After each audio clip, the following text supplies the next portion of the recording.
जीव शिव भाव निमाले अहंता पावले तत्वता तत्वात्मक तत्वी तत्व तत्वा गगनात्म बिंबे फुटली तया कुंभे फळ ब्रह्म माया जीव ब्रह्म तिहीचे संपुट पावविला घाट संतत्वाने प्रसादमाने तत्वी तत्व तत्वा गगनात्म बिंबे फुटले तया कुंभे फळ ब्रह्म माया जीव ब्रह्म तिचे संपुट पावविला घाट संतत्वाने प्रसादमाने ब्रह्मस्मी हा भास तोही अनायास विरूप आहे तत्वी तत्व तत्वा गगनात्म बिंबे फुटले तया कुंभे फळ ब्रह्म दत्ता प्रभु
ब्रह्मानंदं परमसुखदं केवलं ज्ञानमूर्तिं दंडवातीतं गगनसदृशं तत्त्वमस्यादिलक्षणम् एकं नित्यं विमलमचलं सर्वादिसाक्षिभूतं भावातीतं त्रिगुणरहितं सद्गुरुं तं नमामि अज्ञानतिमिरन्धशं ज्ञानाञ्जनशलाकया चक्षुन्मीलितं येन तस्मै श्रीगुरुभ्यो नमः जय चैतन्य स्मरण होय सकळ विद्येचे अधिकरण तेचे बंधू श्री गुरुचरण सद्गुरु नमस्कार आता मदर दे सद्गुरु जेने तारिला संसार पुरो तेने विशेषात्यादर विवेकावरे गुरुचाय परम गुरु दत्तात्रय जगद्गुरु तयेच्या कृपेचा अंकर हृदय माझ्या प्रगटला विणवितसे समस्तासी अल्पमती मदसी वेळी वापडे बोलासी सकळ तुम्ही हानिकारा आता मदवरी कृपा करणे माझी बोला साय होणे आदि कुणे काय नाही सगळाशी माझे दंडवत माझी वाणी तुझे वरती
मोक्षपदवासी श्री स्वामी प्रसाद महाराज यांच्या प्रसादकातेतील गुरुपाठ प्रकरणातील सुंदर असा भगवंताचं स्तवन करणारा किंवा भगवंताला पाहिल्यानंतर झालेली अवस्था साधकाची कशी होते आणि काय होते याविषयी बोलत असताना महाराज सांगत आहेत, सज्जनो, मी भगवंताचं स्वरूप पाहिलेलं आहे आणि स्वरूप पाहिल्यानंतर ज्या काही चारी मुक्त्या आहेत, त्रिपुटी आहे, या सगळ्या गोष्टी गळून गेल्या आहेत.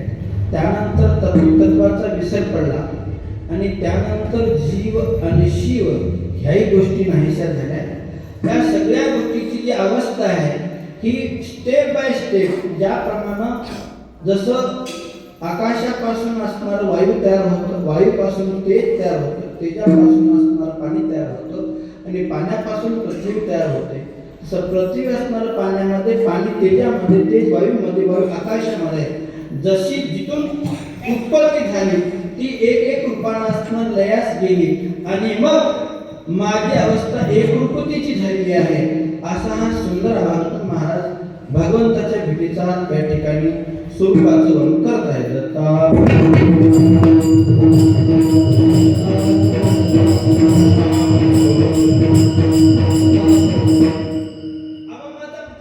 विशेष सोडण्यापूर्वी आज प्रतिवर्षाप्रमाणे याही वर्षी भगवंताच्या कृपेने श्री 108 महंत स्वामी गंभीरमन महाराजांच्या कृपाशीर्वादाने, श्री संत शंकरमन महाराजांच्या कृपाशीर्वादाने, श्री संत अवधूतमन महाराज यांच्या मार्गदर्शनाखाली हा अखंड दत्तनाम सप्ताह प्रभू दत्त प्रकट दिनानिमित्त असणारा हा कार्यक्रम आयोजित असलेला आज सप्ताहातला हा प्रथम दिवस आणि प्रथम दिवसाची सेवा म्हटल्यानंतर भगवंताचं स्तवन करणे, भगवंताच्या स्वरूपाचं वर्णन करणे, भक्ताची झालेली अवस्था आणि आलेला अनुभव, या भगवंताच्या चिंतनाचा हा योग असल्यामुळे या उस्मानगर क्षेत्रामध्ये आता हा सप्ताहातला पहिला दिवस आहे आणि त्या पहिल्या दिवसाची सेवा करण्यापूर्वी आज या कार्यक्रमास उपस्थित असलेली गावातील सर्व भजनी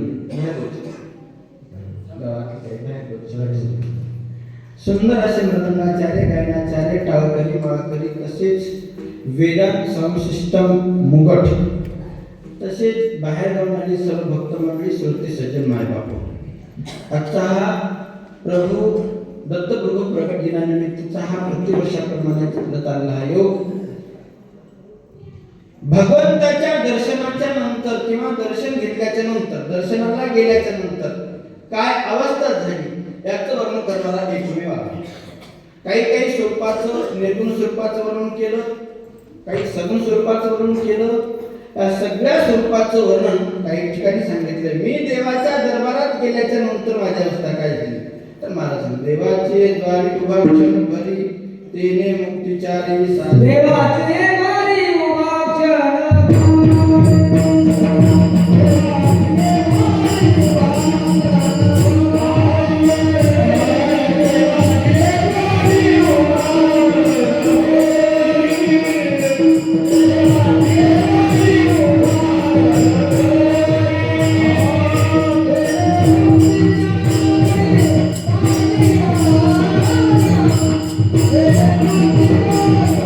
Hallelujah.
तिथे प्रतिदिन मंदिरात येतोच, पण मंदिरात येणाऱ्या साधकाची अवस्था आणि त्याला काय साधतं तर चारी मुक्तीची प्राप्ती होते. सर्वकर्ता, सुरकर्ता, साह्यता आणि समीपता या चारी मुक्त्या म्हणजे काय की सर्वकर्ता म्हणजे माझ्या समोर असलेली सगळी वस्तू असणारी भगवत रूप झालेली आहे.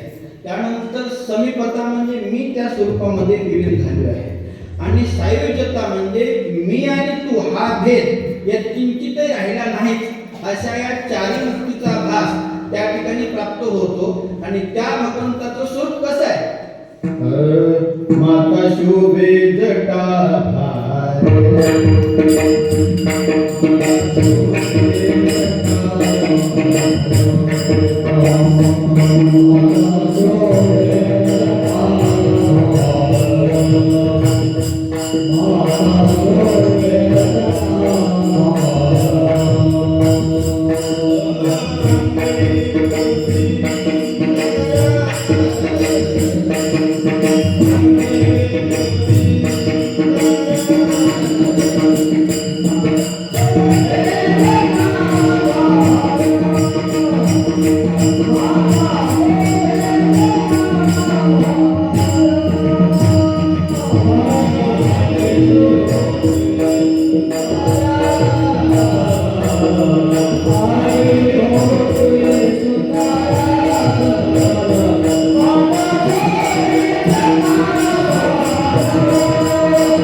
शरीर कसं आहे? तेजपुंज अंग कांती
भगवंताच्या एका एका रोमातून भगवंताचं तेज म्हणजे एका रोमामध्ये 1000 कोटी सूर्याचं तेज एकवटलेलं आहे. कटी पितांबर खोवलेला आहे, पायामध्ये खडावा आहे. असं महोग्र मुकुटम दिव्य जडितम अकटंच महाराज सुशोभितम अनंत कोटी विश्रम तसे विस्तीर्ण वंदन भालम तेजराशी महात्मा नाना सूर्यशी प्रभाव.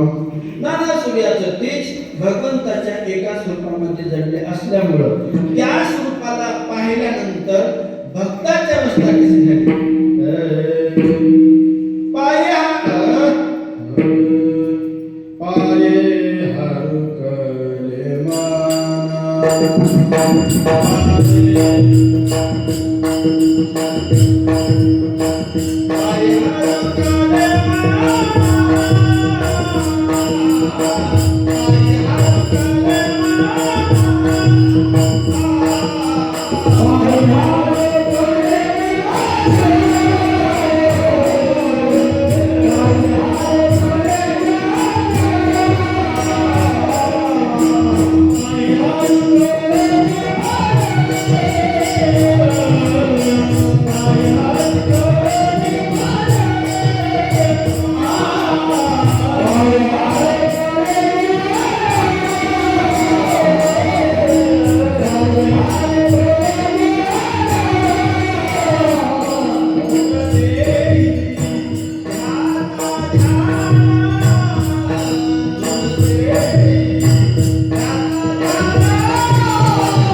हे मन सुद्धा भगवंताच्या ठिकाणी एकरूप झालेलं आहे. मला सांगा, मन एवढं चंचल आहे, 5 कर्मेंद्रिय आणि 5 ज्ञानेंद्रिय यावर ताबा मिळवणारा एक इंद्रिय म्हणजे 11वं मन. हे मन एवढं विचित्र आहे. महाराज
याला कितीही तृप्त करण्याचा प्रयत्न करा, ते कधीच तृप्त होत नाही. जगतातल्या कोणत्याही वस्तू त्याच्या पुढे नेऊन ठेवा, ते अजिबात तृप्त होऊ शकत नाही.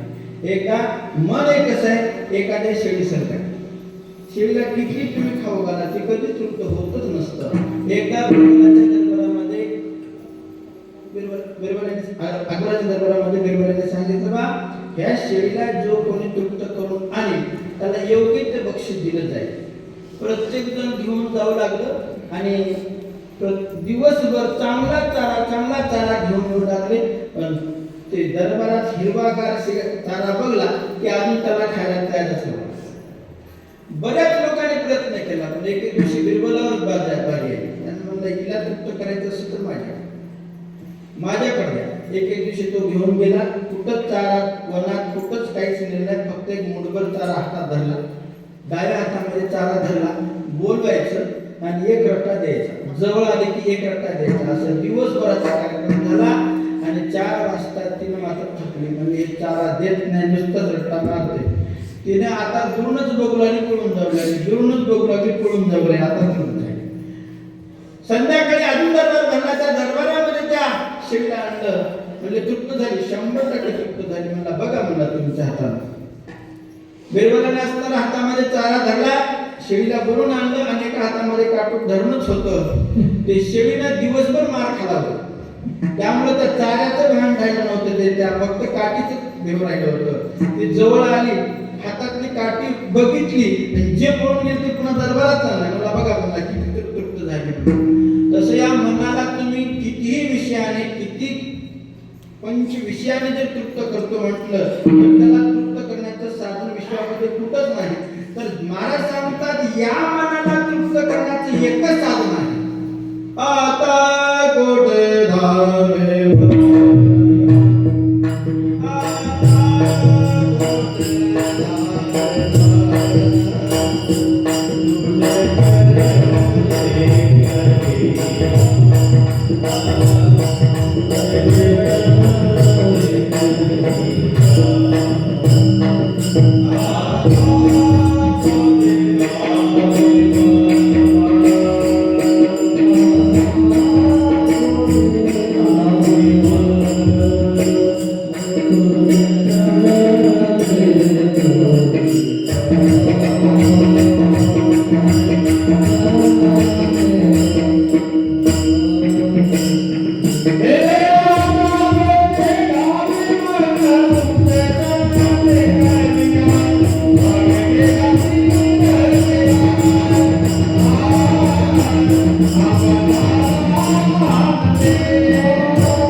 विश्वातल्याला कोणत्याही गोष्टी समोर ठेवा, हे मन कधी तृप्त होत नाही. पण त्याच मनाला आकलण्याची शक्ती भगवंता चरणामध्ये आहे. माझं मन त्या चरणी लीन झालेलं आहे. तर पुढची अवस्था सांगतात, मुरदे ध्याता ध्यान, ध्येय ध्याता आणि ध्यान, या तिन्ही गोष्टी म्हणजे त्रिपुटी सुद्धा माझ्याकडे आहे. अवस्था कशी झाली, एकदा गोरक्षनाथ गिरनार पर्वत, तुम्ही गिरनारला कधी गेला असाल, गिरनार एक सुंदर भगवान तिथं तपश्चर्याचे ठिकाण आहे, सुंदर ठिकाण आहे, गुजरातमध्ये काठेवाडमध्ये.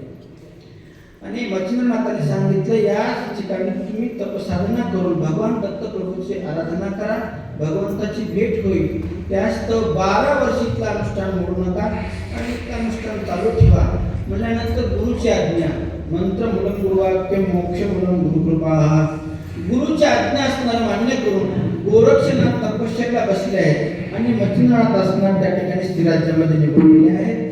इकडे जशी जशी गोरक्षनाथाची तपश्चर्या वाढत गेली तशी तशी त्यांचा अहंकार पण वाढत गेला आणि ती काय तपश्चर्याच्या साधनेमुळे त्या गोरक्षनाथाची जोडी लंकेला जायची आणि तिथून भिक्षा घेऊन पुन्हा गुजरातमध्ये काठेवाडमध्ये गिरनारवर यायची. असा नित्यक्रम चालत असलेला भगवान प्रभू सह्याद्रीवर देवालयाच्या भेटीसाठी आले होते आणि तिथंच काही दिवस त्यांचा मुक्काम होता. आणि ती चाललेली एक कारण कोटी चकारा नुसतं देवालयाच्या प्रत्यक्षात भेटीसाठी नाही तर देवाला अजून काही कामं करायचीच होती. यास्तव त्या ठिकाणी चाललेली झोळी भगवंताने आपल्या ठिकाणी उतरून घेतली आणि झोळी येण्यासाठी उशीर झालाय, कुठं अडकली, कोण धरली, कोण पकडली, विचार अंतर्दृष्टीनं पाहिला, दिव्य दृष्टीनं पाहिलं तर एक कोणीतरी सह्याद्रीवर साधू बसलेला आहे आणि ती झोळी असणार त्या ठिकाणी उतरून घेतलेली आहे.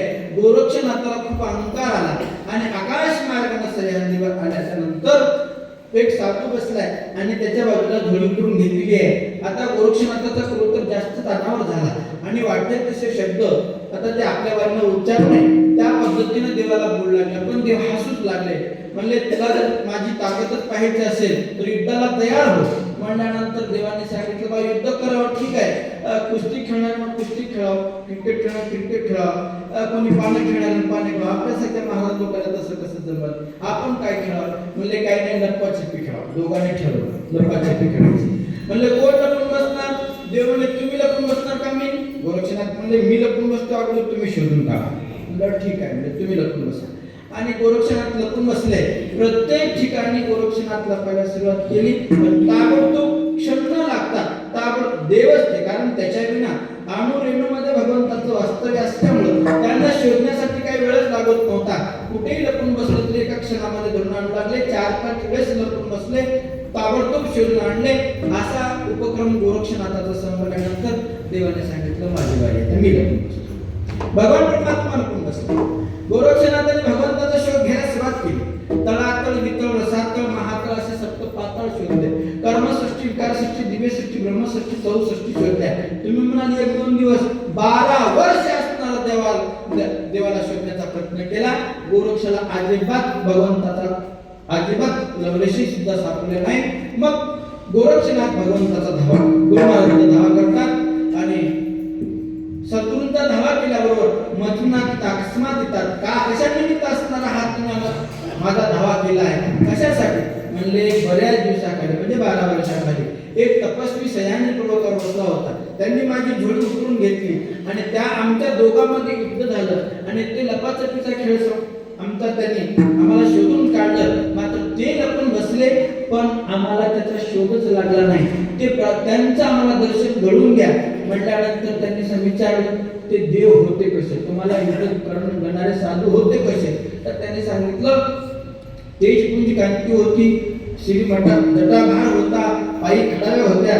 सुंदर असं भगवंताचं स्वरूप लक्षात आल्यानंतर मच्छिंद्रनाथाने सांगितलं ते दुसरे कोण नसून दत्त सह्याद्रीचा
मच्छिंद्रनाथास भगवान परमात्म्याने दर्शन घेऊन त्यांना ज्ञानाचा उपदेश दिला होता. तेव्हा महादेव पार्वतीचा संवाद चालू असताना पार्वती मातेला असणारा झोप लागली आणि मच्छीच्या पोटातून गोरक्ष म्हणून हा आवाज देत होते आणि पाहता तर पार्वती माता झोपलेली आहे.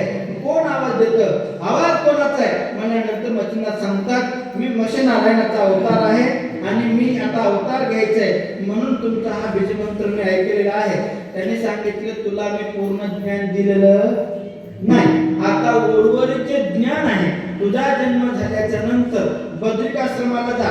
अमावस्येच्या स्थळी भगवान प्रभू तिथे विराजमान आहेत. उरलेलं वापस गुरुगीतेचं ज्ञान आहे तिथं तुम्ही शिका किंवा त्यांच्याकडून असणारं कृपावचन घ्या म्हणल्यानंतर हे तेव्हा बद्रिकाश्रमावर झालेलं दर्शन आता गोरक्षनाथाच्या योगाने आपला घडतं. म्हणून दोघांनी दिगंबर प्रभूचा धावा करायला सुरुवात करतात. दिगंबराय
प्रगट होतात आणि जे दोघांनी असणाऱ्या भगवंताची स्तुती करतात, पूजन करतात. सर्व काही झाल्यानंतर गोरक्षनाथ विचारतात. लक्ष द्या, लक्षात तुमचं. गोरक्षनाथ विचारतात, प्रभू मी इतकं वेळ तुम्हाला शोधण्याचा प्रयत्न केला, पण नेमकं तुम्ही कुठं बसलात, कुठं लपून बसला होता याचा ऍड्रेस मला सांगा. कोण्या ठिकाणी लपून बसला होता? तर भगवान प्रभू सांगतायत, मी इतर कुठेही लपून बसलो नव्हतो, कोण्याच ठिकाणी लपून बसलो नव्हतो. तू ज्या डोळ्यानं मला बघू लागला होतास त्या दृष्टीमध्येच मी लपून बसलो होतो.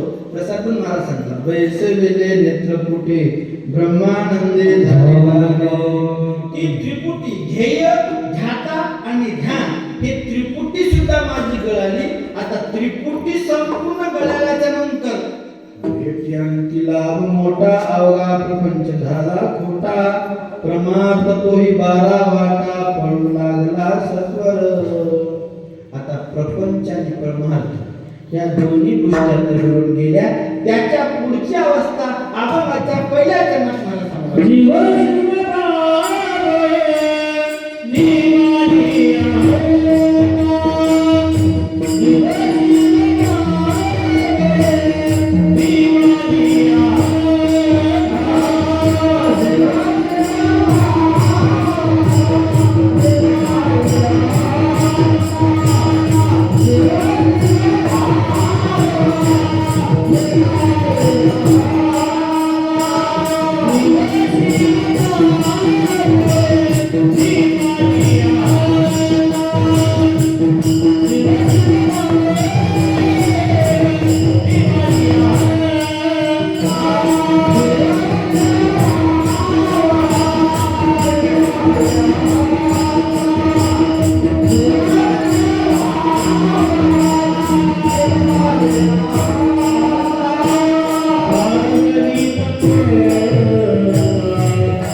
जीवांगी जीवपण जिरला, शिवांगी शिवपण सरला, देवांगी देवपण उरला, उरला नाही बोलाया. जीव शिव पाप पुण्य धर्म किंवा धर्म अधर्म कर्म धर्म या द्वंद्व वस्तू ज्या निर्माण होणाऱ्या होत्या त्या पूर्ण विलयाला गेल्या आणि त्याच्या पाठीमाग निमाले अहंता, मी जीव मी शिव मी देह मी माझा अशा म्हणणाऱ्याची जी अवस्था एकदा पासा मुलं पोहायला आणि पोहायला गेल्याच्या नंतर प्रत्येकाने विचार केला, हे पहा आपण पोहायला गेल्याच्या नंतर आपल्यातला कोणी विसरून राहू नये यासाठी अगोदर सगळेजण मोजून घ्या. 5 जण होते आणि प्रत्येकाने 1 2 3 4 5 1 2 3 4 5 आता 5 जण जाताना सुद्धा मोजूनच आपला घरला जायचं असं लक्षात ठेवलं. आपण किती 5 आपण किती 5 हे लक्षात ठेवलं. पोहायला सुरुवात केली. दिवसभर पोहणं झालं.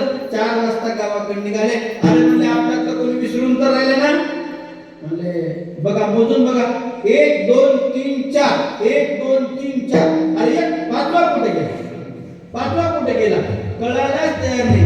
दुसरा वाटत होता.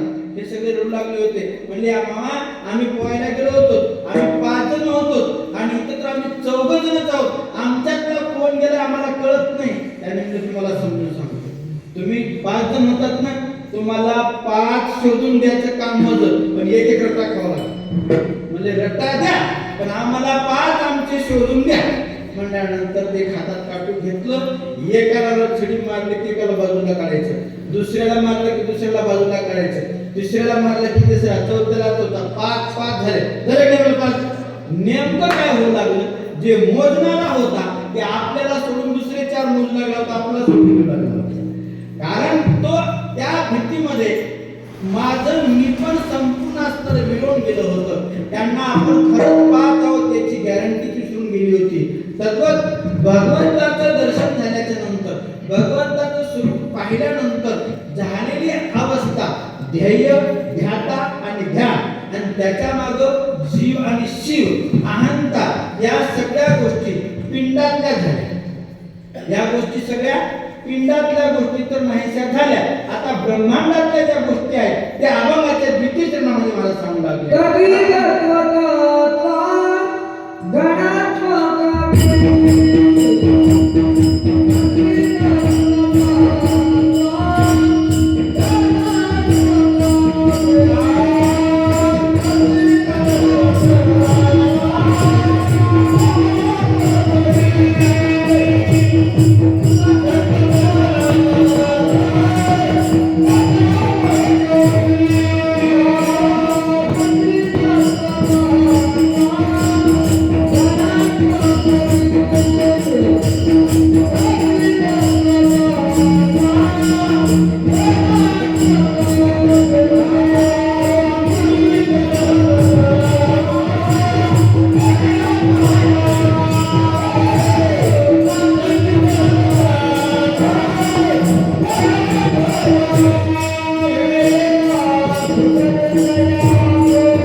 देह आहे कशापासून तयार होतो? 5 तत्वापासून तयार होतो.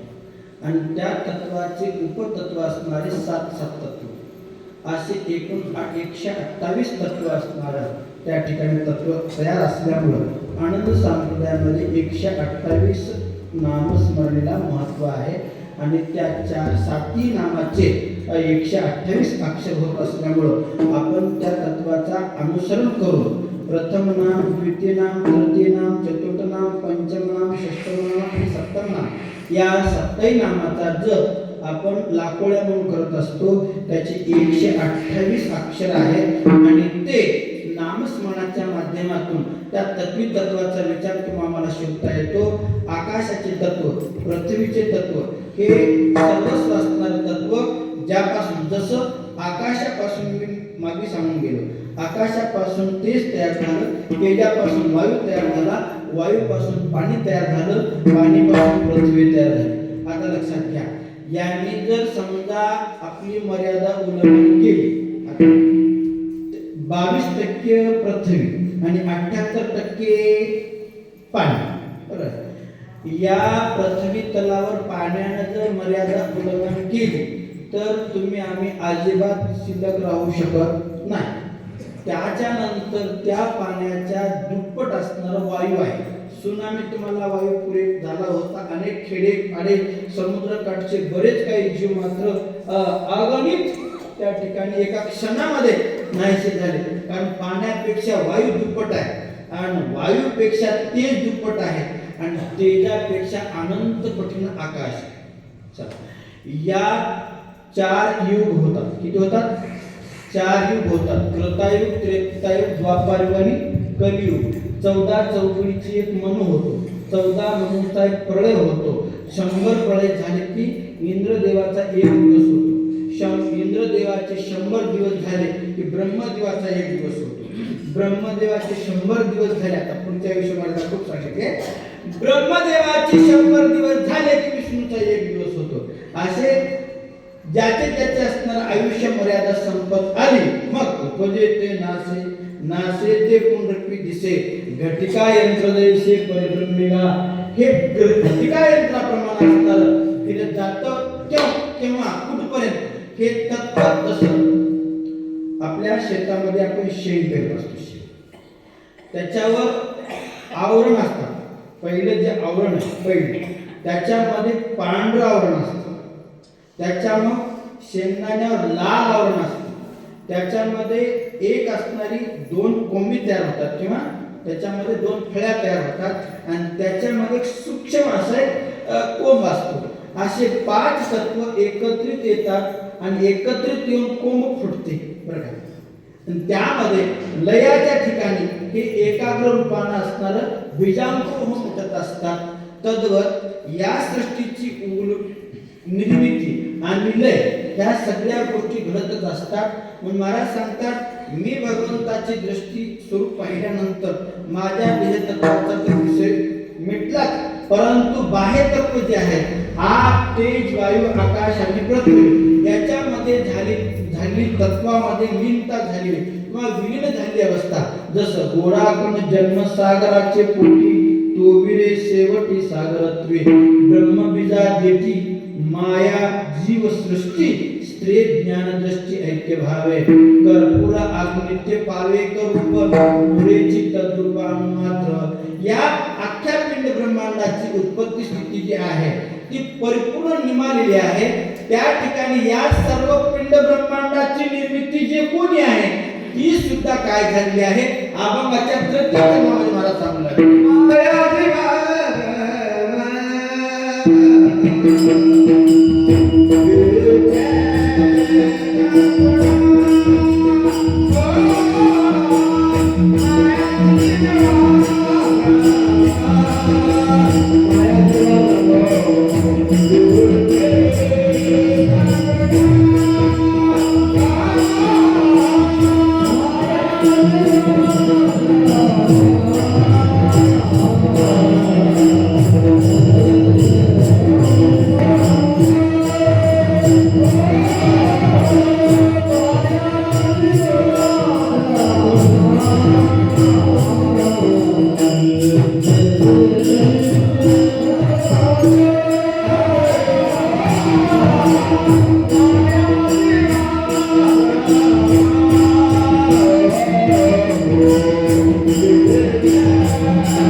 तत्वाने या तत्वाच्या विचाराचं तत्वाला निर्माण करणारी जी माया, ही माया काय करते? रज तम सत्व, त्याद्वारे ब्रह्म विष्णू महादेवांची निर्मिती करते, जगाची उत्पत्ती स्थिती आणि प्रलय करत असते. आणि ती माया 35व्या पदावर असलं असं सिद्धांतामध्ये त्यामध्ये नमूद केलं आहे. ती माया काय करते? उपजेते नाशनिवा तैसे हे जान माया तू भ्रमत अशिवाया, जैसे शस्त्रे आणितल्या छाया तैसे अंगिन रूपे. ही माया काय करते? शाश्वत असलेलं बाजूला ठेवते आणि अशाश्वत तेवढं तुमच्या आमच्या समोर ठेवते आणि त्यामध्ये तुम्हाला आम्हाला मिथ्या वस्तू असणाऱ्या दाखवून त्या परमेश्वराकडे जाऊ देत नाही, त्या निज स्वरूपाला पाहू देत नाही. आणि ही माया अशी अनिवार्य आहे. मोठ्या मोठ्याला मायाने असणारा जर्जर केला आहे. किती?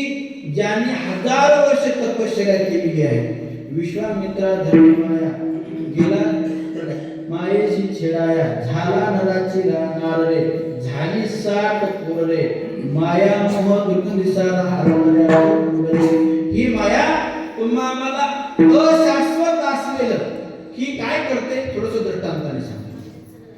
लहानपणी आम्ही आमच्या काळात वैशाखातले पूर्ण लग्न असणारे बघायचे आणि तेच लग्नाचं अनुसरण आई शेताला गेली की छोटे छोटे लाकडाचे नवीन नवरदेव करायचे, बँड बाजा वाजवायचा, तिकला पाला आणायचा, इकडली वराडी मंडळी तिकडली वराडी मंडळी, हे दिवसभर इकडलं मीठ तिकडलं पीठ सगळ्या गोष्टी करायचा, पसारा जमा करायचा आणि जसं काही लग्नात बघितलं तशा प्रकारचे शेवंती जसाच नवरदेव बसायचा, या सगळ्या गोष्टी चालायच्या. दिवसभर ते कार्यक्रम चालायचा आणि आई 4 वाजता शेतावरून आली आणि कुठं असं म्हणल्याबरोबर ते जे पसार आहे ना, सगळा पसारा मोडून टाकून देऊन आई सोबत निघून जायचं. दत्ता प्रभू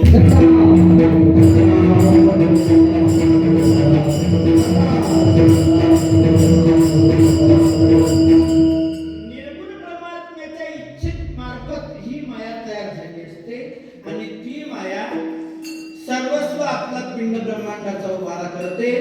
ब्रह्मा विष्णू महेश असे अनंत रूप असणारं तयार करून अनंत ब्रह्मांडाची व्याप्ती करत असते. एकदा एक विषय आला सिद्धांत बोध ग्रंथामध्ये, ब्रह्म विष्णू महादेव एकदा सृष्टीचं स्थिती प्रलय आणि उत्पत्ती करत असताना थोडंसं थकावट आहे.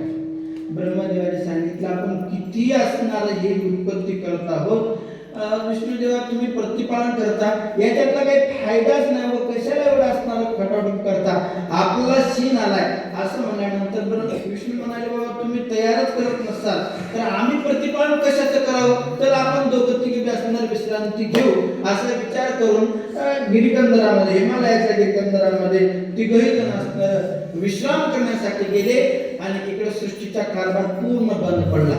ती निर्गुण परमात्म्याला ती बातमी कळाली आणि निर्गुण परमात्म्याने लई वेळ न लावता ताबडतोब एक भयानक असा प्राणी तयार केला. म्हणजे कसा? 12-48 कोस लांब, जीभ एकीकडं, डोळे एकीकडं, कान एकीकडं, अनेक अवयव एकीकडं, चलतो एकीकडं, बोलतो एकीकडं, बघतो एकीकडं, अशा प्रकारचा भयानक प्राणी तयार केला. आणि तो प्राणी, त्या प्राण्याच्या पाठीवर एक गारुडी बसला आणि त्या गारुड्याच्या पेटाऱ्यामध्ये 3 अंडे होते. असं सोसूरपासनं तयार करून तो गारुडी जिकडं जे काही ब्रह्म विष्णू महादेव विश्रांतीला बसले होते त्याच असणाऱ्या दिशेने हे प्राणी निघाले.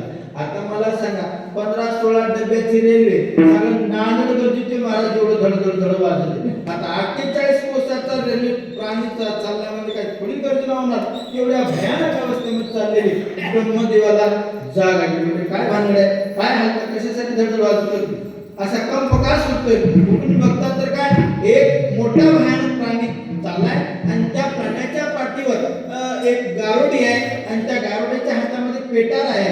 अशी अवस्था म्हणले ब्रह्मदेवा. विष्णूने विचारलं हे कवा तयार केलं म्हणजे इतके अवघड जनावर. ब्रह्मदेवाने सांगितलं अंडच खाणे बघितली, जारच बघितली, स्वतःच बघितली, उजवीच खाणे बघितले, चौ खाणीमध्ये अजिबात दिसतच नाही. म्हणजे हे प्राणी मी तयारच केला नाही. विष्णुदेव म्हणले तुम्ही ते ऐकलं नाही तर आम्ही प्रतिपादनच केलं नाही. म्हणजे नेमकं होयच कोण, हे कशासाठी होय, म्हणून दोघा तिघांनी आपला वेश पालटला आणि त्या दुसऱ्या स्वरूपामध्ये जाऊन विचारलं कहां से आ रहे हो, कहां जा रहे हो. त्यांनी सांगितलं आगम से आए हैं और निगम से जा रहे हैं. म्हणजे आगमावून आलो आणि निगमाला जात आहे म्हणल्यावर कितम कार्य, कोण्या कार्यासाठी जात आहात. तर त्यांनी सांगितलं ब्रह्म विष्णू महादेव या सृष्टीची उत्पत्ती स्थिती प्रलय करणारे थोडेसे असणारे त्या ठिकाणी थकलेत, त्या अर्थी दुसरे ब्रह्म विष्णू महादेव तयार करण्यासाठी चाललोय. म्हणल्यावर ते म्हणजे सोपं आहे का? ब्रह्म विष्णू महादेव तयार करणं सोपं आहे आणि ते कसं तयार करतात? म्हणजे सोपी गोष्ट आहे, काय अडचण नाही. ते कसे तयार करतात? तर एक अंडा ब्रह्मदेवापाशी दिला, दुसरा विष्णूपाशी दिला आणि महादेवाचा दिला. म्हणजे याच्यामध्ये पाहून घ्या म्हणजे ब्रह्म विष्णू कसे आहेत. तर त्या अंड्यामध्ये बघितल्यानंतर ब्रह्मदेवासारखे चतुर्भुज असणारे त्या ठिकाणी कमलातून उद्भव झालेले असे लाखो ब्रह्मदेव त्या अंड्यामध्ये सेम टू सेम सारखीच असणार दिसू लागले. विष्णू आपल्या अंड्यामध्ये बघितलंय, आपल्यासारखी विष्णू त्याच्यामध्ये कितीतरी लाखो असणार त्या ठिकाणी भरलेले आहे. महादेवाने तर त्या ठिकाणी बघितलं आपल्यासारखे महादेव त्यांच्यामध्ये भरले. तेव्हा त्यांनी ते अंडे बाजूला ठेवले आणि म्हणजे आम्हीच ब्रह्म विष्णू महादेव आहोत आणि आम्हाला थोडंसं थकाप आल्यामुळे आम्ही विश्रांतीसाठी आलो आहोत. तर देवाने सांगितलं जरी समजा ब्रह्म विष्णू महादेवाला जरी थकावट आली तरी विश्व निर्माण करणारा जो निर्गुण परमात्मा आहे त्याच्याच सर्व काही कार्य चालत असतं. तेव्हा त्यांनी सांगितलं आम्ही आमच्या गावाला दत्ता प्रभू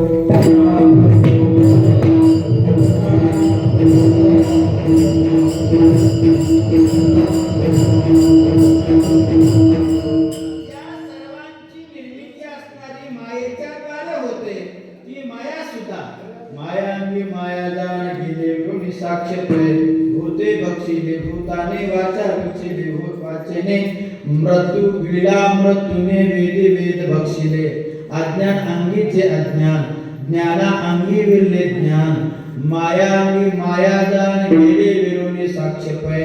अशी ही माया विश्व ब्रह्मांड असणार निर्माण करत असते आणि उत्पत्ती स्थिती प्रलय करत असते. ती माया सुद्धा एक दिवस काय होते त्या परमेश्वरामध्ये लीन होते.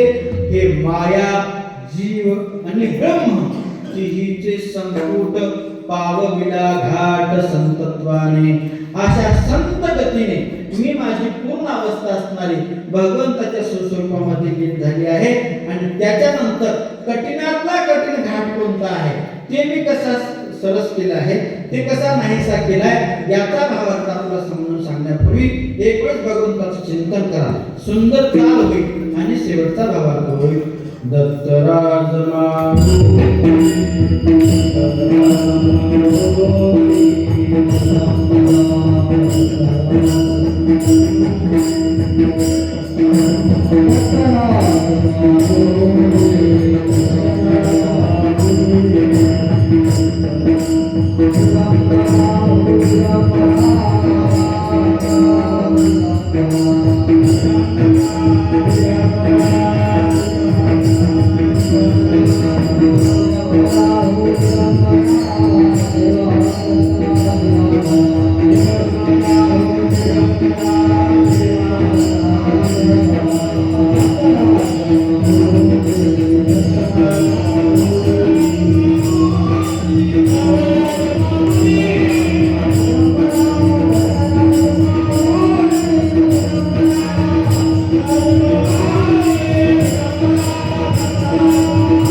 प्रसाद माने ब्रह्मा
प्रसाद मने ब्रह्मस्मेहा भास तोही अनायासे विरूप आहे. तत्वी तत्व तत्वा गगनात्म बिंबे फुटले तया मूवे फळब्रह्म. आतापर्यंत सांगितलेली अवस्था मी तुम्हाला सकळीत आणि सोप्या मार्गाने सांगितली, पण महाराज कठीणातला कठीण मार्ग सांगत असताना भगवंत प्राप्तीसाठी काही मार्ग सांगितलेले आहेत. एक पहिला मार्ग आहे पिपीलिका मार्ग. पिपीलिका मार्ग म्हणजे मुंगी ही कोण्याही वृक्षावर चढत असताना डायरेक्ट वरच्या फांदीला जात नाही, तर ती मुंगी वेळोवेळी चढण्याचा प्रयत्न करते. 1 2 4 10 100 वेळेस का होईना, पण त्या ठिकाणी जाऊन पोहोचण्याचा कठोर निर्णय करत असते. त्याला साधक अवस्था म्हणतात. साधक काय करतो, एखाद्या मार्गाने जर अडचण आलीच तर दुसरा मार्ग अवलंबन करून का होईना, 1 वेळेस 2 वेळेस 4 वेळेस का होईना, पण तो मार्ग गाठण्याचा प्रयत्न करतो. त्याला साधक अवस्था म्हणतात.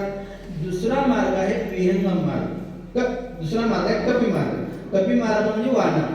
वानर पण झाडावर चढतो, पण ते अनेक फांद्याचा आकार घेऊन या फांद्यावर त्या फांद्यावर त्या असा वरचा टोक ही भक्तांची अवस्था झाली. भक्त नवविद्या भक्तीचं अनुसरण करून भजन कीर्तन नामस्मरण पूजन अर्चन दासत्व सख्यत्व आत्मनिवेदन ही शेवटची भक्ती जसं असणार त्या ठिकाणी कपी मार्गाचा अवलंबन करून म्हणजे वानराची अवस्था त्या फांद्याचा आधार धरून चालत असते. तर त्याद्वारे विहंगम मार्ग आता तिसरा मार्ग आहे. विहंगम मार्ग म्हणजे पक्षी. पक्षी मार्ग काय करतो, त्या झाडावर चढत असताना डायरेक्ट दोन्ही पंखाचा आधार घेऊन त्या ठिकाणी वरच्या टोकात जाण्याचा डायरेक्ट भरारी मारण्याचा विचार करतो. तसं योगी योग मुद्रा लावनिया पाहती वावया प्राप्ती तुझी देवा इडा पिंक लेसे करोनिया सम सोडविती धर्म इंद्रियाचे. ही जी विहंगम मार्ग जे आहे तो योग्यांचा आहे. ते काय करतात, इडा पिंगला आणि सुसुम ह्या नाड्याचं एकरूप करून त्या ठिकाणी काही घटिका असतात, त्या श्वासोश्वासाचं भेदन करून मूलाधार चक्र, नाभिश चक्र, मणिपूर चक्र, अनुहत चक्र असे ब्रह्मगुंफेमध्ये वरच्या याच्यामध्ये जाऊन आत्मस्वरूपाला निज स्वरूपाला पाहण्याचा विचार करतात. तुम्हाला त्याच्यातलं कोणती भक्ती मला सांगायचं, कारण जे योगी योग मुद्रा लावून पाहतात ती भक्ती आम्हाला शक्य नाही. साधकाची अवस्था ज्याच्याप्रमाणे भक्तीच्या माध्यमातून नवविद्या भक्तीच्या माध्यमातून आज आपण तुम्ही आम्ही या उस्मानाबाद क्षेत्रामध्ये जी काही असणारी भक्ती करतो याच्यामध्ये नवविद्या भक्तीचे लक्षण गोळलेलं आहे. भजन करा, कीर्तन करा, नामस्मरण करा.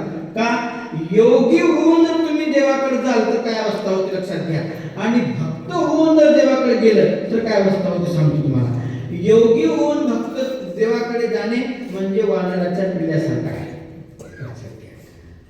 वानराचं पिल्लू जेव्हा जन्माला येतं तेव्हा वानरीन त्याला सांगते, बघ नशीब घेऊन जन्माला आलास, मी केव्हा कुठं कोण्या फांदीवर उडी मारेल याचा काही मधमलाच कळत नाही. तर तुला सांभाळायचा विचारच नाही.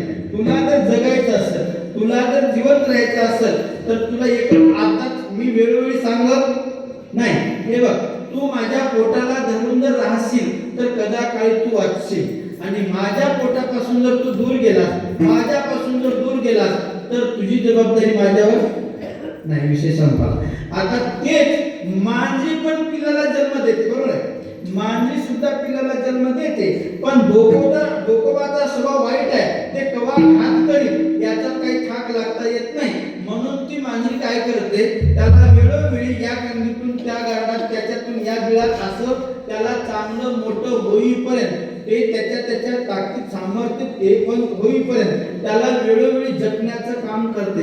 तसं साधक होऊन भक्त होऊन जर तुम्ही देवाकडे जाल तर जगण्याची मरण्याची जबाबदारी कोण, देवाकडे. कारण भक्त राखी पायापाशी दुर्जनाशी संहारी.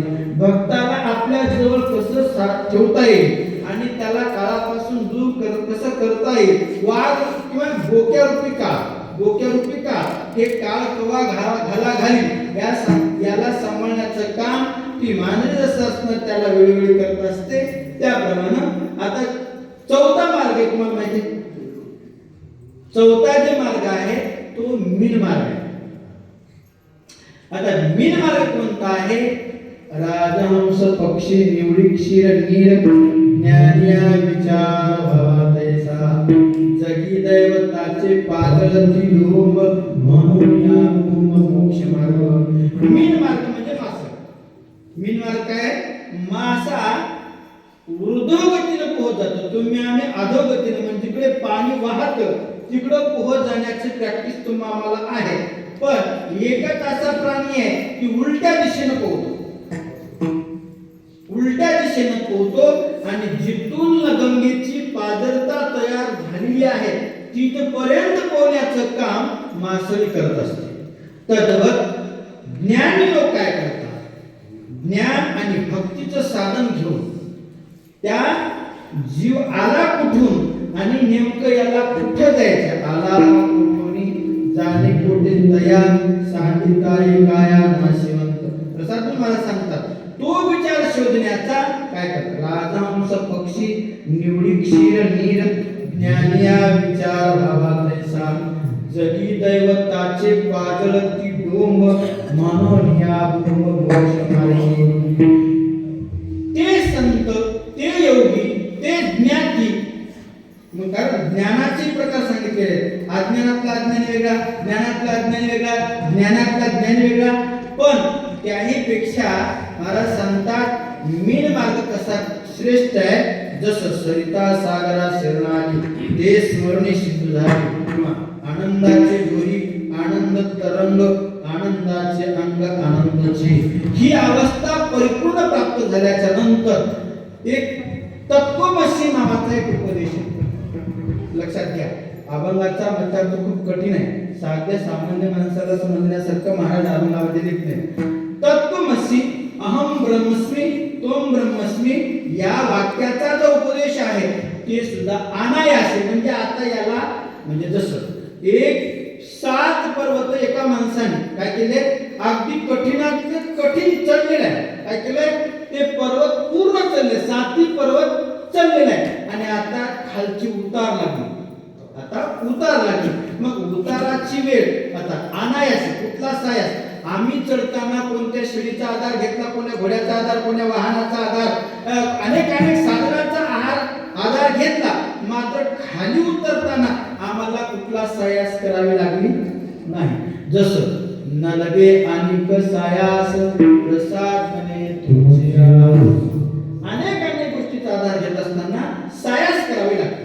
जसं विवाहित स्त्री विवाहास प्रारंभी जेवढा 100% सायास करते आणि विवाह झाल्याच्या नंतर 50% सायास कमी होऊन जातो आणि मुलं बाळ झाल्यावर आता सायास करायची गरज राहत नाही. तर आम्ही योगी किंवा साधक किंवा भक्त किंवा ज्ञानी या सगळ्या गोष्टीची सायासता कुठपर्यंत जी वस्तू प्राप्त होत नाही ती वस्तू प्राप्त झाल्याच्या नंतर हे तत्वमसी नावाचा जो बोध आहे तो विलयास जातो किंवा तो सुद्धा राहत नाही.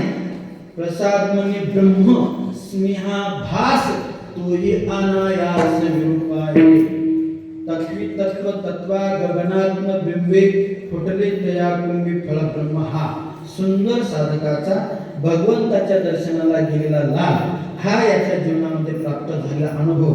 प्रसादमन महाराज आपल्या अभंगातून महाराजांची जवळजवळ 1300 ते 1350 अभंग अशी सुंदर आहे. आग्रोच रूप देवापासून ओंकाराचे बीज मायेचे जे चोर गोप्याचा तो गुज अवधूत देवाची ओ देवा जगत्री जीवा भावनेच्या भावातील नाता सुंदर सुंदर अभंग महाराजांनी आपल्या भूमिवचनात केले. सुंदर असा हा अभंग स्वरूपाच्या दर्शनाचा योग प्रत्येकाच्या जीवनामध्ये घडावा हा प्रारंभी असलेली कीर्तनाची सेवा माझ्या बुद्धीला भगवान परमात्मा किंवा सद्गुरुराज ज्या प्रमाणे बुद्धी देऊन तुमच्या पुढे हा भावार्थ सोडण्याचा प्रयत्न केला ती वाणी माझी नसून केवळ सद्गुरू महाराजांची आहे आणि ती वाणी भगवंताच्या चरणी गुरु महाराजांच्या मी समर्पित करून सेवेला पूर्णविराम. जय आनंद.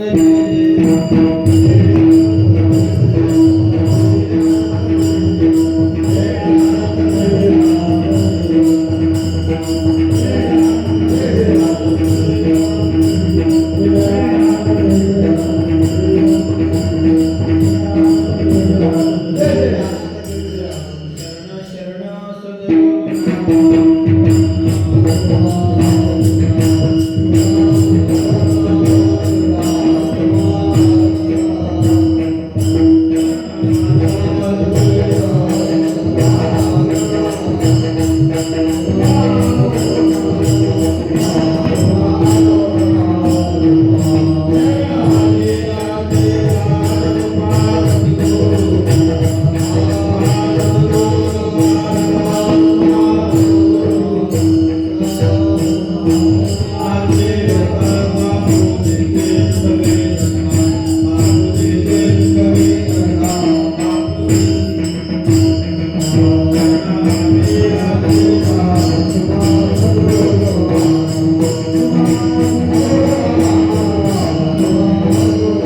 देवाचे दान दिल्या घेतल्याचे अंतरमयाचे नाही लता वाचून या 64 मध्ये नाही देव